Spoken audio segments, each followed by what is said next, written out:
She jolted from of her daze, and Weiss scowled and sneered at her actions. Oh, what happened? What overcame me? Ugh, I feel stressed, and you didn't help, Blake. Why did you have to try and leave like that? You're lucky he brought you back. Don't bring me into this, yelled Blake, clutching her bandaged side and looking quite agitated. Then, she grimaced and turned back to face Young. I. Weiss's glaring eyes forced Blake to retreat within herself. We'll discuss it later. Just don't up and leave again, got it? The two of them looked at each other again, not sure what had happened. However, Ruby recognized she would have to undertake some damage control later after glancing at her coworkers. How's everything here? That voice. He was back. Ruby's eyes widened. She snapped her head toward the voice. It was him. Holding out here. Sun beamed at Naruto with a big smile. Don't know where you came from, but glad you came when you did. You cleaned house. If you have some spare time after, say we get a drink or something. The least we owe you for saving our butts. It doesn't sound bad right now. That being said, there is a lot to sort out. Have quite a lot to do, Naruto replied with a foxy smile and a tilt of his head. When his gaze landed on her, Ruby flinched and watched him frown. He knew she was the reason he was there. He had figured it out. But she didn't know how. Or the cause. Most people said her eyes were special. How did she know that she could use her eyes to summon a character from one of her favorite fairy tales? Cleaning up the remaining grim monsters was not difficult. It was easy to locate them. Because of Kurama's senses, he was able to look through all of them. He was talking about all the Grims. It didn't matter where it was. In fact, he found it. However, one that was hidden by the darkness in the distance caught his attention the most. He would have investigated it if he hadn't been too busy with his troubles and helping this city. Because these creatures were interesting. Beings who only feel bad things. From where did they originate? Where did they come from? And why did they become dust no matter how he murdered them? My planetary Rasengan was overkill if that wyvern was gonna disperse no matter what I did to it, Naruto said, flicking a kunai through a wolf before combing his hair through his spiked locks. I wonder if that girl is okay. She suddenly passed out when I focused on her when I was looking for clues as to why I was here. Kind of reminds me of what happened to Hinata all those times she tried talking to me before she gained some courage. When Naruto heard more growling, he rolled his eyes and called forth another kunai to face him. Just keep coming, don't ya? Got some strength and numbers. Time to take out the. Between the wolves, a guy brandished a huge scythe, and the wolves were sliced in two with a single blow.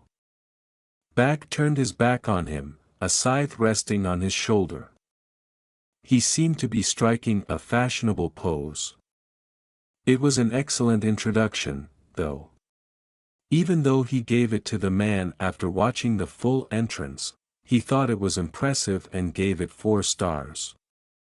Both standing between the beast corpses and sheathing his sword were exquisite touches.